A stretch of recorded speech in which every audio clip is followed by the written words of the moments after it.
నిర్మలం వందారుజన మందారం వందేహంత నిరంతరం రామడుగు వంశజం శుద్ధం శివరామాఖ్య దీక్షితం బృహద్వాదిత్య సిద్ధాంతం పూర్ణ బ్రహ్మోపదేశిక శ్రీ వెంకటేశ్వర యోగీంద్రం సద్గురుభ్యో నమో నమః ఆత్మానాత్మ అతీతమనిజం కేవలాత్మోపదేశికం శ్రీ వేముల రామయ్యార్య యోగీంద్రం సద్గురుభ్యో నమో నమః చరాచరమతీతంచ అచల పూర్ణోపదేశిక శ్రీ పూర్ణానంద పుల్లయ్యార్య సద్గురుభ్యో నమో నమః పూర్ణబోధసుధానిధిం పూర్వపుణ్య ఫలప్రదం శ్రీరాందానంద సద్గురుం వెంకటరమణార్య గురుం భజే పూర్ణానంద పుల్లయ్యార్య పుత్రరత్న మహాగురుం విష్ణానంద విభుం దేవం కృష్ణమూర్తి నమో నమః పరబ్రహ్మానందవర్షం పరాపర సమాదర్శం జ్ఞానాజ్ఞానతీతానంద శ్రీ అశ్వత్థార్య నమోస్తుతే అస్మద్గురు సమారంభం కృష్ణ సాందీపమాధ్యమం శ్రీ మహావిష్ణు పర్యంతం వందే గురు పరంపరం శ్రీ సద్గురు పాదుకాస్తం సమంజితమవ్యయం యా పరమ ప్రకాశమగోచరం వేదవర్జితమప్రమేయమనంతమధ్యమ కల్మషం నిర్మలం నిగమాంతమధ్యమమప్రతకమబోధకం ప్రాతరేవ హి మానసాంతరభావయేద్గురు పాదుకాం నాదు బిందు కళాత్మకం దశనాద వేద వినోదకం మంత్రరాజ్య విరాజితాం నిజ మండలాంతరభాసితం పంచవర్ణమఖండమద్భుతమాధికారణమచ్యుతం ప్రాతరేవ హి మానసాంతరభావయేద్గురు పాదుకాం హోమవద్దైరణ్యరచితమచ్చరం నిఖిలాంతకం కేవలం పరిశుద్ధమేకమజన్మ హి ప్రతిరూపకం బ్రహ్మతత్వ వినిశ్చయం నిరతానుమోచతు బోధకం ప్రాతరేవ హి మానసాంతరభావయేద్గురు పాదుకాం బుద్ధిరూపమబుద్ధికం త్రేతైతకోట నివాసనం నిశ్చలం నిరతా ప్రకాశక నిర్మలం నిజమూలకం పశ్చిమాంతరకేళనం నిజ శుద్ధ సంయమ గోచరం ప్రాతరేవ హి మానసాంతరభావయేద్గురు పాదుకం గతం విమలా మనోజ్ఞ విభాసితం పరమానుకం నీలమధ్య సునీల సన్నిభమాది బిందు నిజాంశకం సూక్ష్మకర్ణిక మధ్యమాస్థిత విద్యదాది విభాసితం ప్రాతరేవ హి మానసాంతరభావయేద్గురు పాదుకాం పంచ పంచ రుచిక దేహ మనశ్చతుశ్చ పరస్పరం పంచభూత సత్కామ షట్క సమీర శబ్దముఖేంతరం పంచకోశ గుణత్రయాది సమస్త ధర్మ విలక్షణం ప్రాతరేవ హి మానసాంతరభావయేద్గురు పాదుకాం పంచముద్ర సులక్ష దర్శన భావమాంత్ర నిరూపణం విద్యుదాదిదగత్వదిగ్వరుచిర్వినోద వివర్జనం చిన్ముఖాంతనవర్జినం విలసద్దిలామమాయకం ప్రాతరేవ హి మానసాంతరభావయేద్గురు పాదుకాం పంచవర్ణ శుచిర్విచిత్ర విశుద్ధ తత్వ విచారణం చంద్ర సూర్య చిదాగ్న మండిల మండితం గణ చిన్మయం చిత్కళా పరిపూర్ణమాంతర చిత్తమాది నిరీక్షణం ప్రాతరేవ హి మానసాంతరభావయేద్గురు పాదుకాం హంసచారమఖండనాదమనేక వర్ణమరూపకం శబ్దజాలమయం చరాచర జంతు దేహ నివాసనం చక్రరాజమహాన్మోదవమేక వర్ణమద్భరం ప్రాతరేవ హి మానసాంతరభావయేద్గురు పాదుకాం జన్మ కర్మ విలీన కారణ హేతుభూతమభూతకం జన్మ కర్మ నివారకం రుచిపూరకం భవతారకం నామరూప వివర్జితం నిజనాయకం శుభదాయకం ప్రాతరేవ హి మానసాంతర భావయేత్ గురు పాదుకం సప్త కాంచన దీప్యమాన మహానుమంత్రమరూపకం చంద్రికాంతర తారకైవరముజ్జలం పరమాస్పదం నీల నేరద మధ్యమాస్థిత విద్యదాది విభాషితం ప్రాతరేవ హి మానసాంతర భావయేత్ గురు పాదుకాం స్థూల సూక్ష్మ సకారణాంతర కేలనం పరిపాలనం విశ్వతైజస ప్రజ్ఞ చేతనమంతరాత్మని జంత్యకం సర్వకారణమీశ్వరం నిఖిలాంతరాల విహారకం ప్రాతరేవ హి మానసాంతర భావయేత్ గురు పాదుకాం శ్రీ సద్గురు పాదుకాష్టకం సంపూర్ణం. జై సద్గురు ప్రభు మహారాజుకు జై.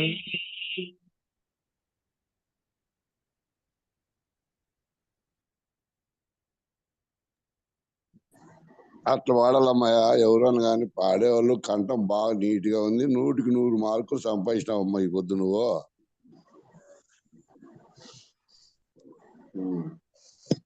తర్వాత ఏం పేరమ్మా ఆమె పేరు?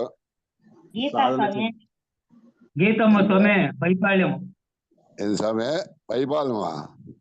గీతమ్మ అని. గీతమ్మ బాగా నీట్ గా పాడింది. బాగా కంఠం కూడా బాగుంది, నీట్ గా పాడింది. అట్లా రావాల 100 మార్కులు వచ్చేసినాయి ఆమెకి పొద్దు. జై గురుదేవ, జై పూర్ణానంద పులయార స్వాముల వారికి జై. ఇప్పుడు సాధన చతుష్టయ సంపత్తిలో ఇహమూత్రార్థ ఫలభోగ విరాగం. ఇహము అంటే ఈ ప్రపంచము, ప్రస్తుతము భూలోకము, అముత్రము అంటే ఆముష్మికము. ఇప్పుడు ఇహము అంటే ఈ ప్రపంచము, ప్రస్తుతము మనము ఈ భూలోకము అని భావించవచ్చు. ఇహమనగా ఈ భూలోకము. ఆమూత్రము ఇహమూత్రార్థ ఫలభోగ. ఆమూత్రము అంటే ఆముష్మికము, అంటే వేరే లోకము గాని పైలోకాలు గాని ఏమున్నాయి? పైలోకాలు వేరే లోకం గాని పైలోకాలు గాని ఏమున్నాయి? పైలోకాలు అంటే భూలోక, భువర్లోక, సువర్లోక, మహర్లోక, జనలోక, తపోలోక, సత్యలోకములు. ఇవి ఆమూత్రములు.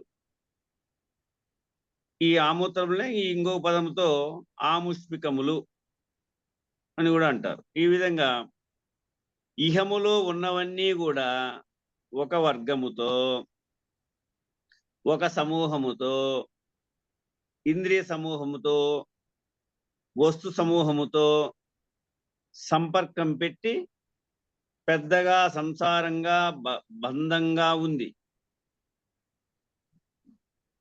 ఇహములో ఉన్నవన్నీ కూడా ఒక వర్గంగాను, ఒక సమూహంగా గాను, ఇంద్రియ సమూహముతో, ఈ ఇంద్రియ సమూహం అంతా ఉంది కదా, 24 తత్వాలు, 25 గుర్తెరిగేది. మళ్ళా అఖండంగా చూసుకుంటే 96 తత్వ విచారణ అంతా కూడా ఈ ఇంద్రియ సమూహముతో, వస్తు సమూహముతో సంపర్కం పెట్టి ఒకదానికొకటి ఈ ఇంద్రియ సమూహము పెద్దగా సంసారంగా బంధంగా ఉంది. ఇది ఒక వర్గం. ఇక అపవర్గం అంటే ఈ వర్గం లేకపోవడం. అపవర్గము అంటే ఈ వర్గము లేకపోవడం, అంటే ఏకంగా ఉండి అనేకత్వం లేకపోవడమే అపవర్గం. ఏకంగా ఉండి అనేకత్వంగా లేకపోవడమే అపవర్గం. కొంతమంది స్వర్గాన్ని అపవర్గము అంటారు, కొంతమంది స్వర్గాన్ని మరో పేరుతో పిలిచినప్పుడు అది అపవర్గం అని అంటారు. కొంతమంది మోక్షాన్ని అపవర్గము అంటారు, మోక్షాన్ని కూడా కొంతమంది అపవర్గం అని అంటారు. కనుక ఈ వర్గాన్ని స్వర్గంగా తీసుకోవచ్చు, యజ్ఞయాగాదుల వల్ల స్వర్గలోక సుఖం కలుగుతుంది. యజ్ఞయాగాదుల వల్ల స్వర్గలోకం సుఖం కలుగుతుంది.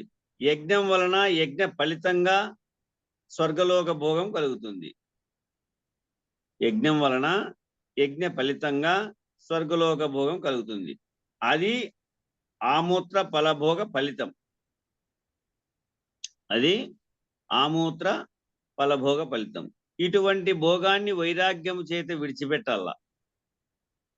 ఇటువంటి భోగాన్ని వైరాగ్యం చేత విడిచిపెట్టాల.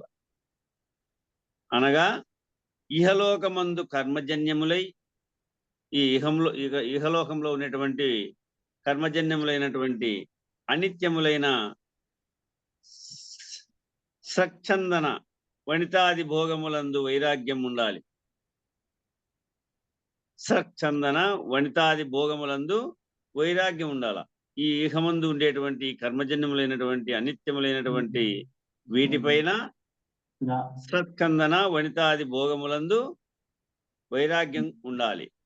సత్కందనం అంటే అత్తరు, సెంట్లు, గంధము, సువాసనలు మొదలైనవి.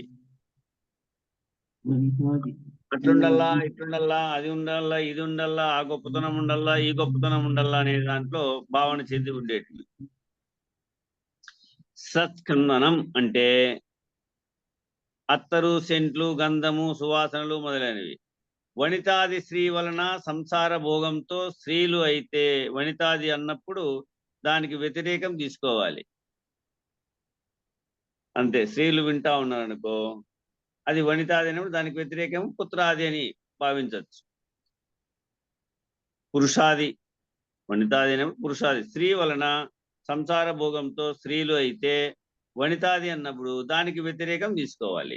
అంటే అప్పటికి పురుషులకు వనితలతో ఉన్న సంబంధం కానీ, ఎవరైతే స్వచ్ఛందంగా భోగాలు తీసుకుంటున్నారో, పురుషులకు వనితలతో ఉన్న సంబంధం కానీ, ఎవరైతే స్వచ్ఛందంగా భోగాలు తీసుకుంటున్నారో అటువంటి విషయ భోగములందు, అంటే శబ్దం వలన అనుభవించేది, స్పర్శ వలన అనుభవించేది, రూపం వలన అనుభవించేది, రసం వలన అనుభవించేది, గంధం వలన అనుభవించేది, ఇటువంటిది స్త్రీ. ఈ రకాల భోగాల యందును స్వర్గలోకమును కూడా వైరాగ్యముతో విడవలెను. ఈ రకాల భోగాల యందును స్వర్గలోకమును కూడా వైరాగ్యంతోనే విడసల్ల. యజ్ఞయాగాదుల వల్ల కర్తుల వల్ల కలిగే భోగమును వైరాగ్యంతో విడవలెను. నీకు యజ్ఞయాగాదుల వల్ల, నువ్వు చేసేటువంటి క్రతుల వల్ల కలిగేటువంటి భోగాలన్నీ కూడా వైరాగ్యంతోనే విడవల్ల. అనిత్యములైన రంభాది అప్సరసా స్త్రీల సంభోగాల యందును, ఈ అనిత్యమైనటువంటి రంభాది అప్సరస స్త్రీల సంభోగాల యందును ఎలా చూడాలి అంటే, వమనాన్నము వలె, అంటే తిన్న అన్నము తిన్న తర్వాత వికారం కలిగి వాంతి చేసుకున్నటువంటి అన్నం వలె నూనె. వమనాన్నము వలె తిన్న తర్వాత వికారం కలిగి, అంటే లోపల సరిపడక ఏదన్నా పైత్యం తిప్పి వాన్ చేసుకున్నటువంటి అన్నం తిరిగి ఎట్లా ముట్టమో అట్లా వమనాన్నం వలె తిన్న తర్వాత వికారం కలిగి వాంతి చేసుకున్న అన్నం వలె దాని యందు ఇచ్చలేనట్లుగా, ఆ వాంతి చేసుకున్న దాని యందు ఎట్లయితే కోరిక ఉండదు, ఇచ్చ ఉండదో, దానికల్లా కూడా చూడలేం కదా. అట్లా అలాగే మూత్ర పురీషాదుల యందు మలమూత్రాలు విసర్జన చేశాడు. అది మూత్ర అంటే ఒంటికి, పురీషాదుల యందు అంటే మల మూత్రములు. ఈ మలమూత్రాలు విసర్జన చేశాడు. ఆ మలమూత్రాలు వదిలేస్తాం, అలా వదిలేదే వైరాగ్యం. ఎట్లా అంటే ఆ మలమూత్రాలను ఎట్లయితే మనం అంటకుండా వదిలేస్తామో ఊరి బయట, అట్లా వదిలేయడమే. ఏంటివి? ఈ ఇంద్రియ సమూహం శబ్దంతో, స్పర్శతో, రూపముతో, రసముతో, గంధముతో అనుభవించేటువంటి వాటిని వైరాగ్యంగా తీసుకోవాలి.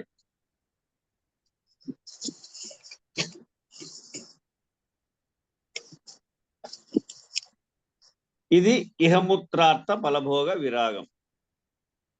ఇట్టి వైరాగ్యం లేనిచో, ఇట్టి వైరాగ్యం లేకపోతే జనన మరణములు ఉండును. నీకు ఇట్టి వైరాగ్యం రాకపోతే జనన మరణాలు ఉంటాయి, కానీ మోక్షము లభించదు. అనగా నిత్యమగు బ్రహ్మజ్ఞానం ఉండదు. నిత్యమైనటువంటి బ్రహ్మజ్ఞానము ఉండదు. అంటే క్షీణే పుణ్యే మర్త్యలోకం విశంతి. అంటే ఏమి అంటే పుణ్యం కనుక క్షీణిస్తే, పుణ్యం ఎంత పరిమాణంలో ఉందో అంత పరిమాణం స్వర్గంలో ఉండి అనుభవించి మరలా మర్త్యలోకానికి భూలోకానికి పంపబడతాడు. తిరిగి మళ్ళా నీ దగ్గర పుణ్యం ఎంత ఉందో, క్షీణే పుణ్యే మర్త్యలోకం విశంతి. పుణ్యం కనుక క్షీణిస్తే, పుణ్యం ఎంత పరిణామంలో ఉందో అంత పరిమాణం, ఎంత పరిమాణంలో ఉందో పుణ్యము అంత పరిమాణం స్వర్గంలో ఉండి అనుభవించి మరలా మర్త్యలోకానికి భూలోకానికి పంపబడతాడు. మళ్ళా యథాతథమే.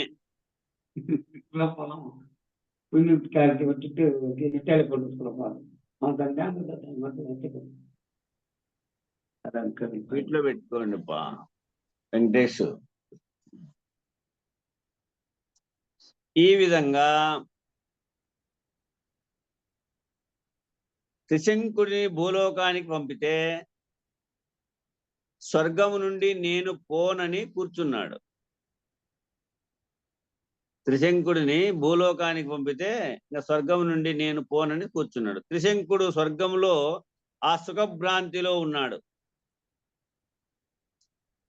భూలోకానికి పంపినప్పుడు నేను పోను, స్వర్గం నుండి నేను పోనని, ఈడే కూర్చుంటానని, ఈడే ఉంటానని, అట్లా త్రిశంకుడు స్వర్గంలో ఆ సుఖ భ్రాంతిలో ఉన్నాడు. కానీ అది ఎంతకాలం?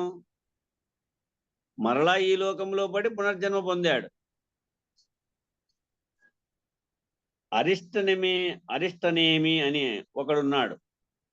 అరిష్టనేమి అనేటువంటి నామకరణం కలిగినటువంటి వాడు ఒకడున్నాడు. అతడు గొప్ప సాధకుడు, విరాగి, మోక్షేక్ష గలవాడు. ఇంద్రుడు అది తెలిసి అరిష్టనేమిని స్వర్గానికి రప్పించుకుందామని మాతంగుడు అనే రథసారథిని రథముతో సహా పంపించాడు. ఆ అరిష్టనేమిని చాలా గొప్పవాడుగా ఉన్నాడు, సాధకుడుగా ఉన్నాడు, విరాగిగా ఉన్నాడు, మోక్షేక్ష కలిగినటువంటి వాడే ఉన్నాడని ఇంద్రుడు గమనించి స్వర్గానికి రప్పించుకుందామని మాతంగుడు అనేటువంటి రథసారథిని రథంతో సహా పంపించాడు. ఆ మాతంగుడు అరిష్టనేమి వద్దకు వచ్చి విషయం చెప్పాడు. ఏమని? అక్కడ స్వర్గంలో ఏముంటుంది, ఎంతకాలం ఉండవచ్చు అని అడిగాడు. అరిష్టనేమికి మాతంగుడు స్వర్గలోక సుఖాలను వివరించి ఆ పుణ్య ఫలితము ఖర్చు కాగానే మళ్ళీ భూలోకానికి పంపిస్తారు అని చెప్పాడు. ఆడ ఎంతకాలం ఉండొచ్చు, అక్కడ ఏముంటుంది అడిగినాడు క్వశ్చన్. అప్పుడు అడుగుతానే అరిష్టనేమికి మాతంగుడు చెప్పినాడు. ఏమని? స్వర్గలోక సుఖాలనంతా వివరించినాడు బాగా. ఇదిగో ఇటువంటి సుఖాలు ఉంటాయి అక్కడ అని. మరి ఆ పుణ్య ఫలితము ఖర్చు కాగానే ఏమవుతాడు? మళ్ళీ భూలోకానికి పంపించేస్తారు అని చెప్పాడు. అంత మాత్రానికి ఎందుకు నా టైం వేస్ట్ చేసుకోవడం? శాశ్వత సుఖమైతే అనుభవించి ఉండొచ్చు, అది శాశ్వత సుఖం కాదు కదా. అంత మాత్రానికి ఎందుకు కాలాన్ని వృధా చేసుకోవడం, జన్మ వృధా చేసుకోవడము? నేను అక్కడికి రాను, ఇక్కడే నా సాధన నేను చేసుకుంటా అన్నాడు. ఎవరు? అరిష్టనేమి. నేను ఇక్కడే నా సాధన నేను చేసుకుంటాను అన్నాడు. రథాన్ని మరలా వెనక్కి తిప్పి పంపించాడు. ఇది కథ. స్వర్గానికి పిలిచిపోతానన్నా కూడా ఆశించలే. దాన్ని కూడా ఇచ్చాగా, అది కూడా కొంతకాలం ఉండిపోయేదిగా భావించాడు. ఎందుకని? పుణ్యం నశించగానే మరలా మర్త్యలోకమునకు వచ్చి మరలా జనన మరణాలు పొందాలి కదా. పుణ్యం చేసిన వాడైనా రావాల్సిందే, పాపం చేసిన వాడైనా రావాల్సిందే. పాపం చేసినాడు పాపం అనిపించేదానికి రావాల్సిందే, పుణ్యం చేసిన వాడు పుణ్యకార్యాన్ని అనుభవించేదానికి రావాల్సిందే.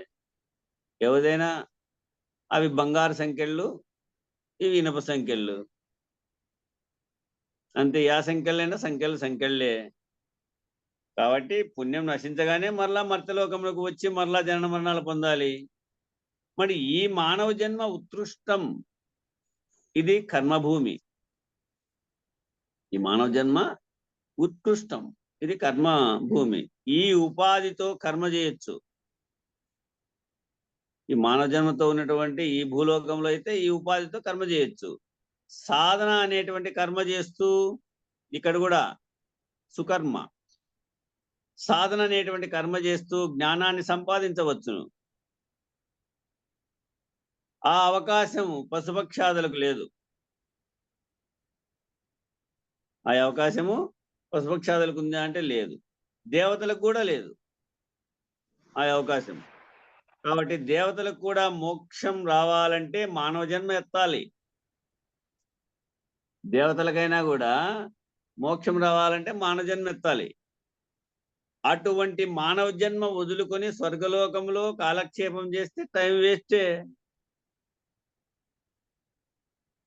కాలం వృతానే కదా. కాలం వృతా చేసినట్లే, జన్మ వృతా చేసినట్లే కదా. స్వల్పానందానికి పోవడం తప్పు కదా. శాశ్వత ఆనందమే ఆత్మజ్ఞానము. శాశ్వత ఆనందాన్ని పొందల్లా. కాబట్టి ఈ జన్మను పూర్తిగా దీనిని వినియోగించాలి. మానవ జన్మ తీసుకున్న తర్వాత మానవ జన్మాన్ని పూర్తిగా దీనిని వినియోగించాలి. కనుక ఆ రకంగా ఆ స్వర్గలోక సుఖం కూడా శాశ్వతం కాదు. అందుకు ఆ స్వర్గలోక సుఖం కూడా ఏం శాశ్వతమైతే కాదు. అట్లా నిత్యవర్తమానంగా నిత్య తృప్తంగా ఉండే శాశ్వతమైనది ఆ బ్రహ్మానందమే గొప్పది. నిత్యవర్తమానంగా ఎల్లప్పుడూ కలిగి ఉండడం, నిత్య తృప్తంగా ఎప్పుడూ తృప్తి కలిగి ఉండడము, శాశ్వతమైనటువంటి ఆనందం కలిగి ఉండడము, అదే ఆ బ్రహ్మానందమే గొప్పది. బ్రహ్మజ్ఞాని అయినప్పుడు అది మోక్షం. ఎప్పుడైతే బ్రహ్మజ్ఞాని అవుతావో అప్పుడే మోక్షం. అంతేగాని ఈ తాత్కాలిక ఇంద్రలోకం కానీ, స్వర్గలోకం కానీ, బ్రహ్మలోకం కానీ, ఇలా లోకాలన్నీ కూడా ఇహ ఆమూత్ర ఫలభోగం క్రిందికే వస్తాయి. ఇలా ఇహ ఆమూత్ర ఫలభోగం క్రిందికే వస్తాయి. ఎట్లా అంటే లోకంబులు లోకస్తులు లోకేశులు తెగిన తుది అలోకంబగు పెంజీకటి కవ్వల నెవ్వండి ఏకాగ్రత కలడో వాణ్ణి సేవింతున్ అని వస్తుంది పద్యం. ఇట్లా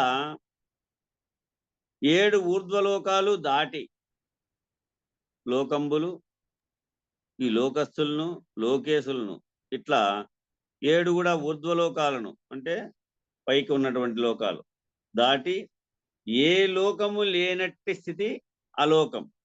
అప్పుడు 7 లోకాలు దాటిన తర్వాత ఏ లోకము లేనటువంటి స్థితి అలోకం. అలోకములో ఏముంది? పెను చీకటి అనేటువంటి గాఢ తమస్సు ఉంది. అలోకంలో ఏముంది? చీకటి, పెను చీకటి, చీకటిలో చీకటి. ఆ చీకటి అనేటువంటి గాఢ తమస్సు, దానికి కూడా ఆవలది పరమపదం. ఆ తమస్సుకు ఆవలది అది ఏ పరమపదం.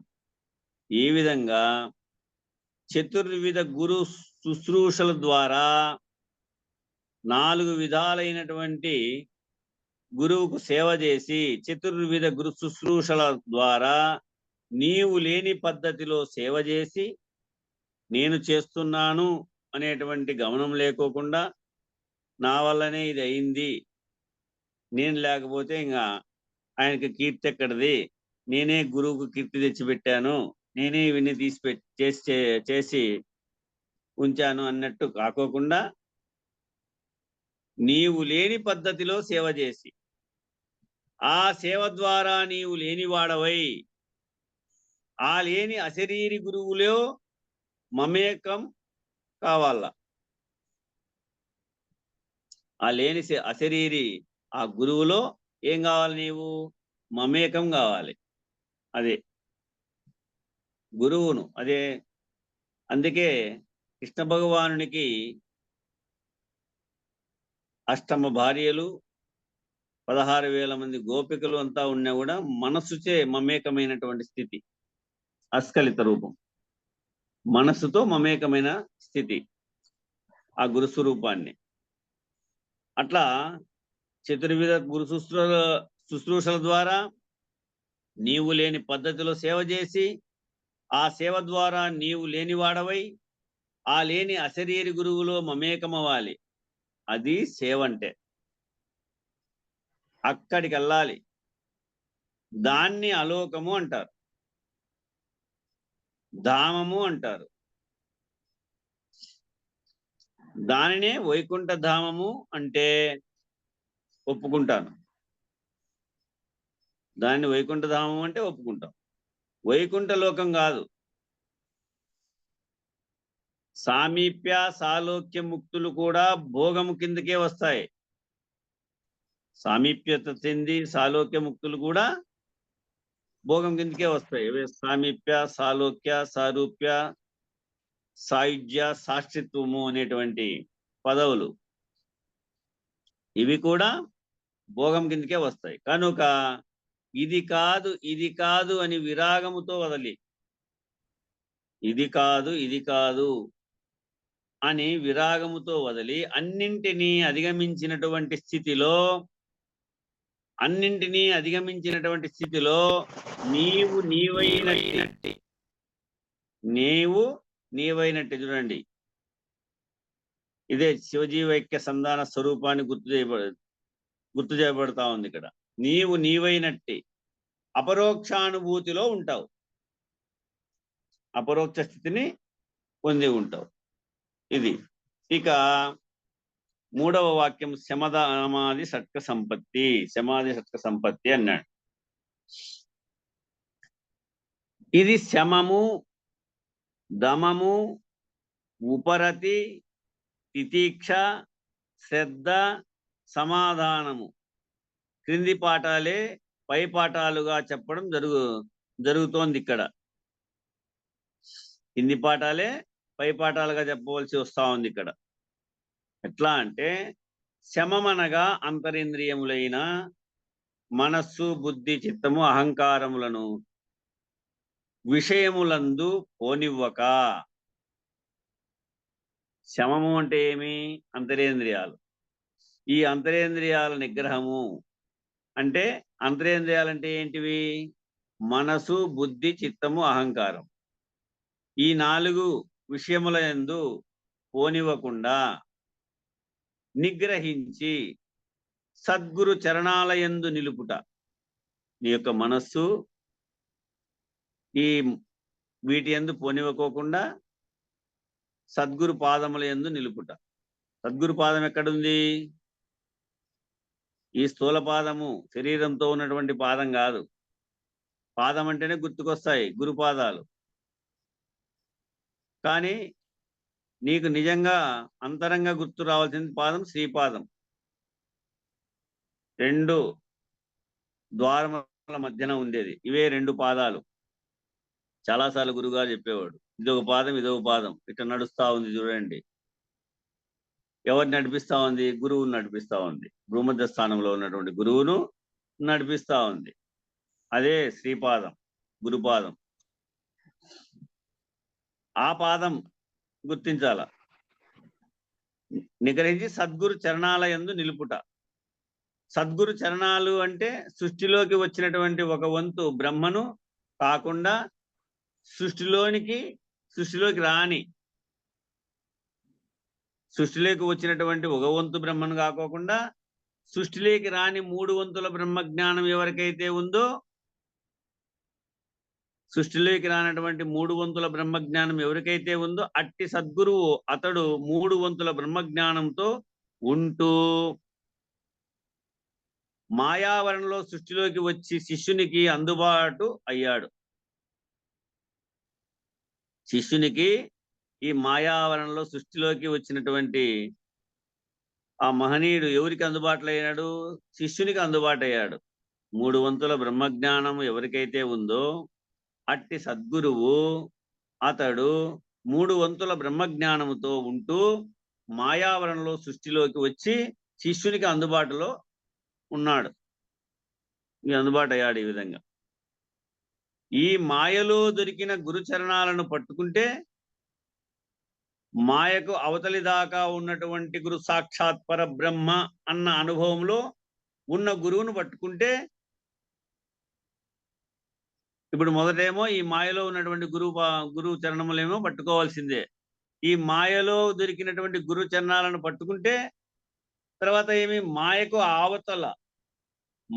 అవతలి దాకా ఉన్నటువంటి గురు సాక్షాత్ పరబ్రహ్మ అన్న అనుభవంలో ఉన్న గురువును పట్టుకుంటే ఆ గురువులో మమేకమైతే, నువ్వు ఆ గురువులో మమేకమైతే అందుకే మనస్సుతో గురువును ఆస్వాదించాలి. నిత్యము గురు రూపం దాల్చి ఉండాలి. ఎట్లా అంటే మొట్టమొదటైతే ఏ గురువు మనకు? శ్రీ గురువు, మనకు బోధించినటువంటి గురువు. ఆ గురువును మనము చూస్తూ చూస్తూ చూస్తూ చూస్తూ నిజ గురువును, ఆ సద్గురువును చూడగలుగుతాం. సద్గురువును చూస్తూ చూస్తూ నిజ గురువు నిర్ణయం అవుతుంది. ఇట్లా గురువును పట్టుకుంటే ఆ గురువులో మమేకమైతే నీవు కూడా గురు సాక్షాత్ పరబ్రహ్మ అనేటటువంటిదే. మమేకమైనప్పుడు ఏమైంది? ఇంకా రెండు వేరు లేదు, ఒకటే ఆయా. గురు సాక్షాత్ పరబ్రహ్మ అనేటటువంటిది నీవు కూడా అంతే. గురు చరణాలను పట్టుకోవడం అంటే ఆ అర్థంతో పట్టుకోవాల, చేతలతో పట్టుకునేది కాదు. ఆ గురుచరణాలను పట్టుకోవడం అంటే అర్థంతో పట్టుకోవాల. ఏవి గురుచరణాలు? ఇడా పింగళ 2 చరణములు అవి. అవి 2 పాదాలు గురువుకు. గురువు ఎక్కడున్నాడు? భూమధ్య స్థానమందు ఉండి నిన్ను నడిపించేటువంటి వాడు. అందుకే గురువు ఈ శరీరంలో ఉన్నటువంటి సర్వదేవతా స్వరూపము, సర్వలోక స్వరూపానికి అధిపతి ఉన్నాడు. అందుకే గురువు సర్వాధిపతి. గురువు సర్వసత్తాపరుడు, గురువు సర్వాంతర్యామి. అట్లా ఆ గురువును గుర్తించాల, అర్థం చేసుకోవాలి. ఆ గురువును అర్థంతో తెలియబడాలి. ఆ అర్థంతో పట్టుకోవాల. అశరీరి గురువుకు శుశ్రూష ఎలా చేస్తారు? ఇంకేముంది ఆడ చేసేది? అశరీరి గురువు నీవే అయి ఉన్నావు, ఇంకా శుశ్రూషలు చేసేది ఎక్కడుంది? 4 శుశ్రూషలు చేసి పట్టుకోమన్నాడు కదా. చతుర్విధ గురు శుశ్రూషల ద్వారా నీవు లేని పద్ధతిలో సేవ చేసి పట్టుకోమన్నాడు కదా. క్వశ్చన్ ఇది. అశరీర గురువుకు శుశ్రూషలు ఎలా చేస్తారు? శరీర భ్రాంతిని వదిలి చేయాల. శరీర భ్రాంతిని వదిలి చేయాలి. నాకు ఈ గౌరవం ఉందే, నాకు ఆ గౌరవం ఉందే, నేను ఎట్లా చేసేది, నేను ఎట్లా నమస్కరించేది, నేనేమి వారేమి అనేటువంటి లక్షణాలు ఉండకూడదు మదిలో. స్థానమే లేని గురువుకు ఏ స్థానంలో ఉండి చేస్తావు? శరీర భ్రాంతిని వదిలి చేయాలా. మరి స్థానమే లేదు గురువుకు. స్థానమే లేని గురువుకు ఏ స్థానంలో ఉండి నువ్వు గురువు సేవ చేస్తావు? ఏ లోకంలో ఉండి చేస్తావు? అంటే ఏ స్థానము లేదు అనేటటువంటి భేదాలు లేని స్థితిలో, ఇది స్థానము, ఇది స్థానం కాదు, ఇది అనువైన కాలము, ఇది అనువైన స్థలము, ఇది అనువైన కాలము, ఇది అనువైన స్థలం అని అనేటువంటి భావన లేదు అక్కడ. ఏ స్థానము లేదు అనేటటువంటి భేదాలు లేని స్థితిలో గురు శుశ్రూష చేయాలి. నీకే స్థానము భేదం ఉండకూడదు. నీకు ఏ స్థానం కానీ ఏ భేదం కానీ ఉండకూడదు. ఇది సమయమా, ఇది సరైనటువంటి స్థలమా అనేటువంటి భావన ఉండకూడదు. అలాగే నీకు ఏ భావము ఉండకూడదు. అలాగే నీలో నేను అనేది రాకుండా చూసుకోవాలా. నేననేది ఎప్పుడైతే కనబడుతుందో అప్పుడు గురు శుశ్రూష చేసేదానికి అడ్డొస్తుంది. నేను అనేది రాకుండా చూసుకోవాలి. ఆత్మ శుశ్రూష అంటే శిష్యుడుగా నేనుగా లేకుండా పోవాలి. ఆత్మ శుశ్రూష అన్నప్పటికీ ఆడ శిష్యుడుగా నేనుగా లేకుండా పోవాలి. అట్లా చతుర్విధ శుశ్రూషలను అంతరార్థముగా చేయాలి. ఈ 4 సేవలు కూడా అంతరార్థంగా చేయాల. అది చేయాలి అంటే శమము ఉండాలి. అది చేయాలంటే ఏమి? శమము ఉండాలి. మనస్సు ఉండాల, బుద్ధి ఉండాల, చిత్తం ఉండాల, అహంకారం ఉండాల. శమము మనకు ఒక లక్ష్యం ఇచ్చారు. ఏమని? సత్యం జ్ఞానం అనంతం బ్రహ్మ. సత్యం జ్ఞానం అనంతం బ్రహ్మ అని ఇచ్చారు. సత్యం జ్ఞానం అనంతం బ్రహ్మ అనే దానితో నీవు ఉండాలి. సత్యమై, జ్ఞానమై, అనంతమై, బ్రహ్మస్వరూపమై ఉండాల. అది సత్యం జ్ఞానం అనంతం బ్రహ్మ అనే దానితో నీవు ఉండాలి. అక్కడ సౌకర్యంగా ఉండాలి. ఆ లక్షణయుతుడై ఆ లక్షణంతో కూడి ఉండాలి. నీవు ఆ లక్షణయుతుడవై ఆ లక్షణంతో కూడి ఉండాలి. ఆ లక్షణాలతో ఉన్న అపరోక్షానుభూతిలో ఉండాలి. ఎట్లుండాలి? ఆ లక్షణాలతో కూడినటువంటి అపరోక్షానుభూతిలో ఉండాలి. ఇది లక్ష్యం. శమం అంటే అలా ఉండిపోవడం.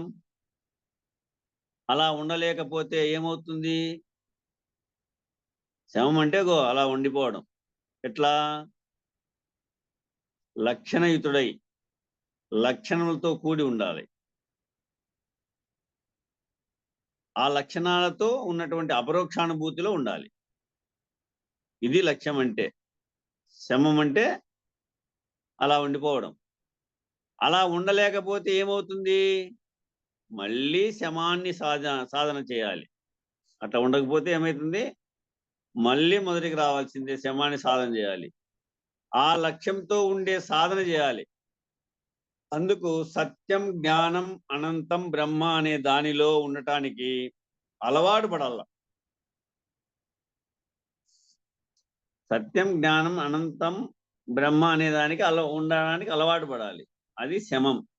దీనినే తత్వానుసంధానము అంటారు. దీన్నే తత్వానుసంధానము అంటారు. ఇక దమము రెండవది. ఒకవేళ లక్ష్యం నుండి జారిపోయావు అంటే జారిపోకుండా నిగ్రహించాలి. దమ్మం అంటే ఏమి? ఒకవేళ లక్ష్యం నుండి జారిపోయావు అంటే జారిపోకుండా నిగ్రహించాలి. లక్ష్యం పట్టుకొని ఉన్నావు. ఆ లక్ష్యంలో ఉన్నప్పుడు తటాస్తు అజ్ఞానంలోకి జారిపోవడం, మనసు మార్చుకొని నడవడం. ఇట్లా ఒకవేళ లక్ష్యం నుండి జారిపోయావు అంటే జారిపోకుండా నిగ్రహించాలి.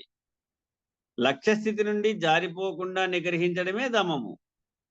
నువ్వు పట్టుకున్న దాన్ని విడవకోకుండా పట్టుబట్టి సాధించే వరకు దాన్ని పట్టి ఉండడమే దమము. ఇక్కడ దమము అంటే అంతరింద్రియ బాహ్యేంద్రియ నిగ్రహం కాదు. మొదటే చెప్పినాడు, దీన్ని తిప్పి చెప్తున్నాను అని. దమము అంటే బాహ్యేంద్రియ నిగ్రహం కాదు, బాహ్యేంద్రియ నిగ్రహం కాదు, అంతరేంద్రియ బాహ్యేంద్రియ నిగ్రహం కాదు. ఇక్కడ దమము అంటే నీ స్వరూపము నుండి జారిపోయే పరిస్థితి రాగానే, ఇక్కడ దమము అంటే ఏమి, నీ స్వరూపము నుండి జారిపోయే పరిస్థితి రాగానే వెంటనే సాక్షిగా దానిని గ్రహించి వెంటనే నీ ధ్యాన నిష్టని, సమాధి నిష్టని, అది ఎట్లా జారిపోయే పరిస్థితి ఉంటే ఆ నరస్వప్నం తగిలితే సురస్వప్నాన్ని స్థిరపరచుకోవడం, అట్లా వెంటనే సాక్షిగా దాన్ని గ్రహించి వెంటనే నీ ధ్యాన నిష్టని, సమాధి నిష్టని అనుసంధించి జారిపోకుండా తీసుకునేటువంటి జాగ్రత్తలను దమము అంటున్నాం. ఒక్కోసారి వస్తుంది, కోపం రీతినో వస్తుంది, చేసే వ్యవహార రీతినో వస్తుంది, లేదా అది లేకపోతే నాకు తప్పని పరిస్థితులు దాన్ని తీసుకోవాలా, నేను సాధించుకోవాలా అనేటువంటిది కలుగుతుంది. అది ఉంటేనే నాకు సుఖము. ఆ వస్తువు ఏదైనా కానీ, వస్తు రూపమైనా కానీ, ధన రూపమైనా కానీ, భూరూపమైనా కానీ కలుగుతుంది. కలిగినప్పుడు ఏం చేయాలా? గురు జ్ఞానాన్ని గుర్తు చేసి, ఆ యొక్క గురుమంత్రాలను గుర్తు చేసి, ఏమీ లేనిది తింటాను, ఇట్లా పోతా ఉంది అని తన చెంపకు తాను కొట్టుకోవాల. తప్పిదం జరుగుతా ఉంది అని పట్టుబట్టి, ఇది దమం. తర్వాత ఉపరతి తితీక్ష అంటే సాధన కాలంలో ఆ బ్రహ్మనిష్టలో ఉండటాన్ని ఆస్వాదించడం ఉపరతి. సాధన చేసేటప్పుడు బ్రహ్మనిష్టలో ఉండటాన్ని, ఆ ఉండేదాన్ని ఆస్వాదించేదానికే ఉపరతి అంటారు. ఈ ఉపరతి అనే పద్ధతిలో ఆ బ్రహ్మనిష్టని ఎవరైతే ఆస్వాదించగలుగుతారో, నిత్యము ఆనందానికి మరుగుతారో, ఇది ద్వైతమే. ఈ ఉపరతి అనేటువంటి పద్ధతిలో ఆ బ్రహ్మనిష్టని ఎవరైతే ఆస్వాదించగలుగుతారో, నిత్యము ఆనందానికి మరుగుతారో, ఇది ద్వైతమే. అయినా కానీ అటువంటి ఆస్వాదనను అడ్డం పెట్టుకొని ప్రపంచంలో ఉన్న ద్వంద్వాలు, వాటి వల్ల కలిగినటువంటి బాధలను ఓర్చుకోవడం, సహించడమే తితీక్ష.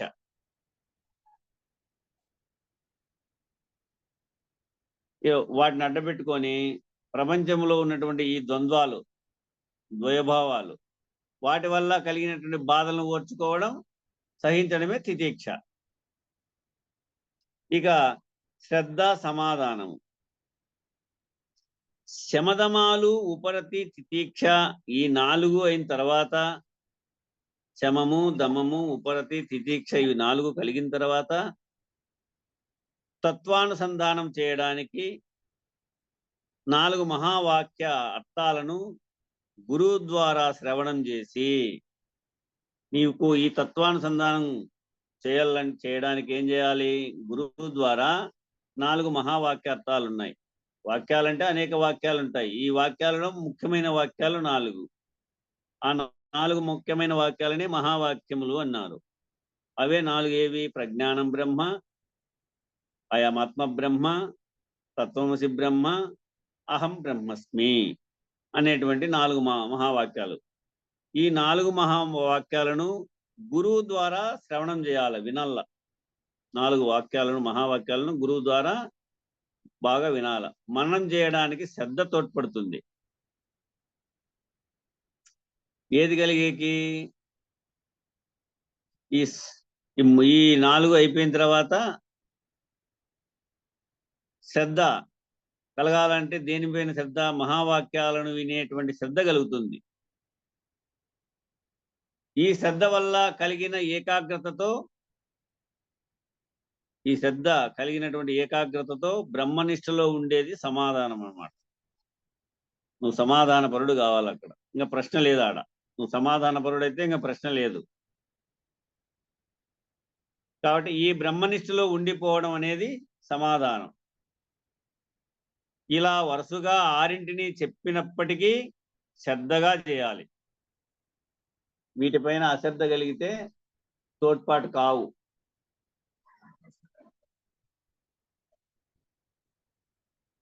శ్రద్ధ, వీటిపైన శ్రద్ధ కలిగి చేయాలి.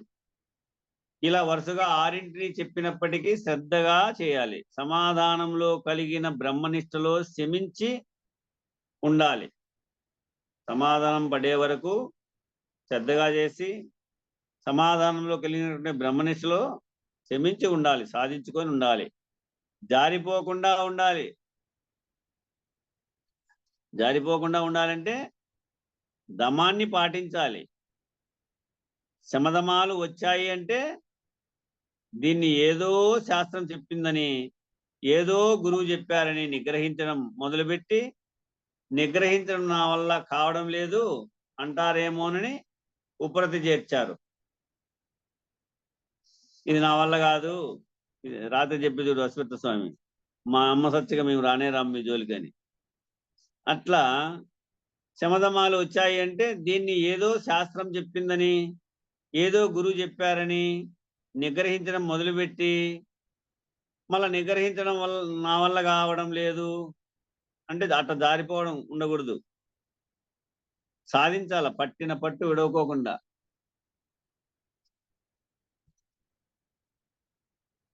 గుట్టు అదే పట్టు విడువక గుట్టు మరువక దిట్టమైపో అని మనకు మెలుకొలుపులో వస్తుంది. పట్టు విడువక గుట్టు మరవక దిట్టమైపో. ఆ విధంగా పట్టుకున్నటువంటి పట్టు విడవకోకుండా జారిపోకుండా ఉండాలి. అది జారిపోకుండా ఉండాలంటే ఏమన్నా దమాన్ని పాటించాలి. శమధమాలు వచ్చాయి అంటే దీన్ని ఏదో శాస్త్రం చెప్పిందని, ఏదో గురువు చెప్పారని నిగ్రహించడం మొదలుపెట్టి మళ్ళీ ఏమవుతాడు, నిగ్రహించడం నా వల్ల కావడం లేదు అంటారేమో అని అందుకు ఉపరతి అనే దాన్ని చేర్చారు. గురువు నీకు అర్థమయ్యే రీతిగా చెబుతూ ఉంటే అటువంటి గురుదర్శనముతో ఆనందపడిపోతూ ఉండాలి.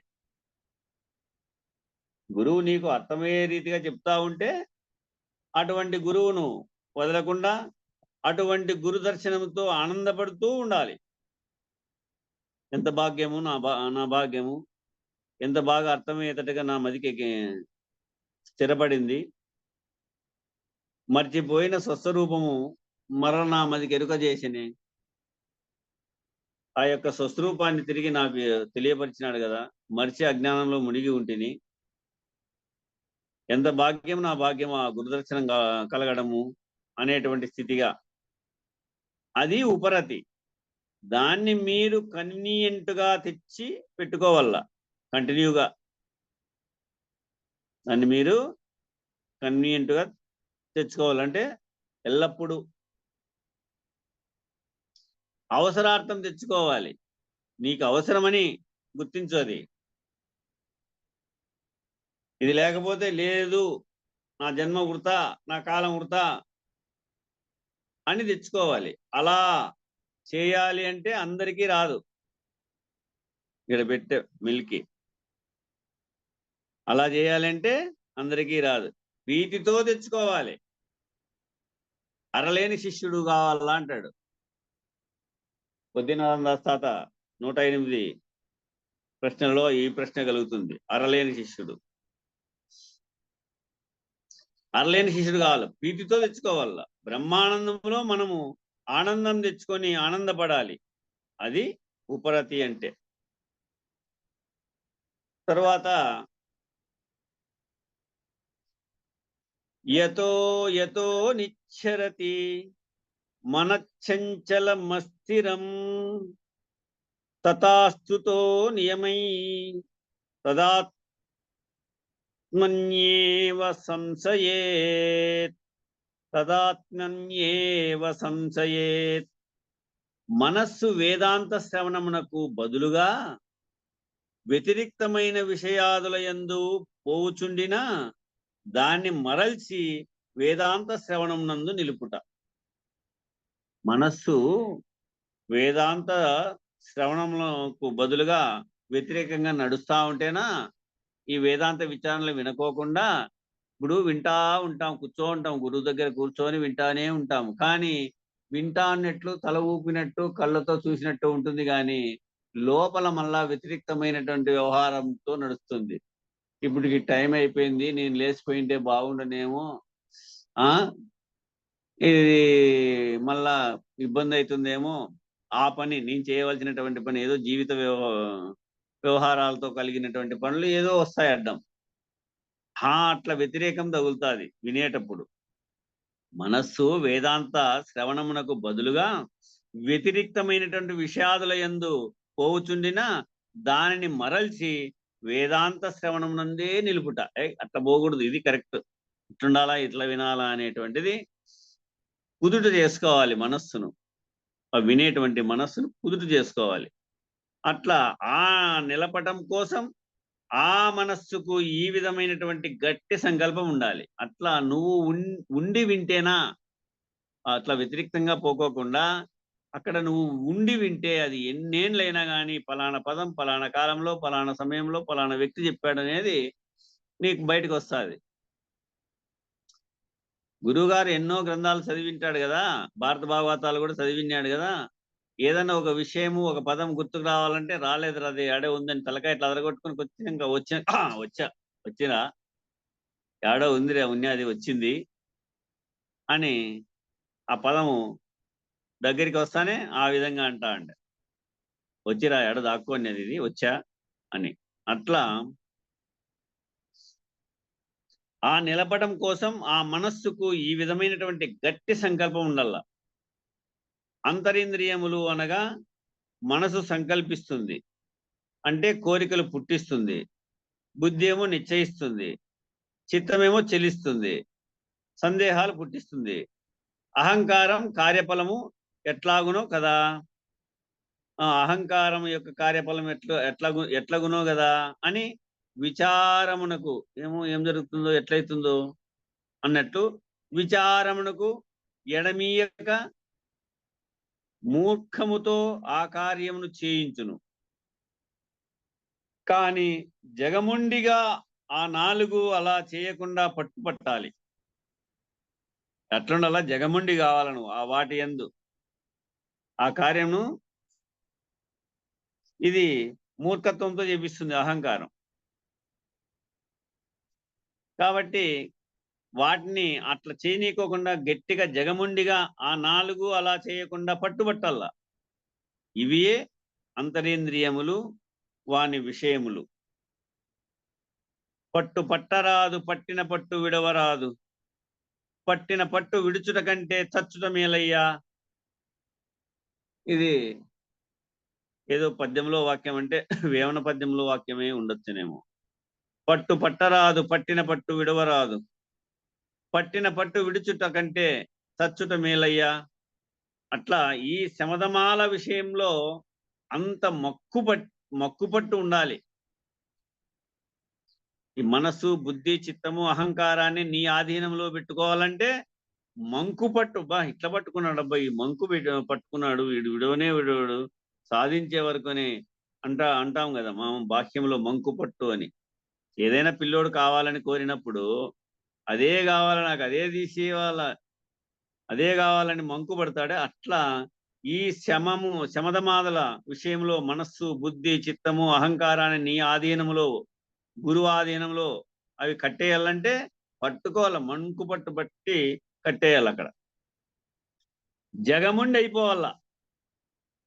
విడవర్రావా స్వామి, పట్టిన పట్టు విడవడు, జగముండి అయిపోయినాడు, జగముండి అయిపోవాలి. ఎందుకంటే ఆ మనస్సు అంత మొండిది. దానికంటే నీవు జగముండి అయితే తప్ప అది నీ మాట విందు. ఎందుకంటే అది మనస్సు అనేది పెద్ద మొండిది, ఎక్కుతానే ఉంటుంది. సమయానుకూలంగా దాన్ని ఆస్వాదించాలా అనేటువంటి భావనతో, అది అనుభవించి తినాలా అనేటువంటి భావంతో, అది కావాలనేటువంటి భావంతో, ఇట్లా ప్రతి విషయంలోనూ ఇది. అందుకే కోరిక అన్నది ఒకటి పుట్టకపోతే మిగతా 5 కూడా పుట్టవు అని. కామ క్రోధ లోభ మోహ మదమాశ్చర్యంలో కోరిక అనేది ఒక్కటి, అది ఒకటి పుట్టకపోతే ఇంకా మిగతాటివి విజృంభించవు, మిగతాటివి పుట్టవు. ఆ ఒక్కటిని అధిగమించి జయిస్తే ఇంక 5తో పనిలేంగా, అవి 5 ఊరికనే ఉండిపోతాయి. ఈ కోరిక అవన్నీ తీసుకొచ్చి పెడుతుంది. ఇట్లెరిగి చంచలమైనటువంటి మనస్సు విషయములందు సంచరించుచున్నది. దానిని ఆయా విషయముల నుండి మరలించి గురూపదిష్ట మార్గముగా, అంటే ఒక హంస మంత్రం ఇచ్చి హంస స్వరూపమును తెలిపి, హంస యొక్క భేదాలు తెలిపి, పరమహంస యొక్క శక్తి ఎలా చూపించారో ఆ పరబ్రహ్మ లక్ష్యంతో ఈ శమధమాదులు పాటించాలి. అది గురూపదిష్ట మార్గము. వీటికి 288వ పేజీ ముగిసింది. తర్వాత రేపు 289 నుంచి ప్రారంభించవచ్చు. కాలం సరిపోయింది. మంగళం చెప్పప్ప వెంకటేశప్ప. టైం సరిపోయింది, చూడండి టైం సరిపోయింది.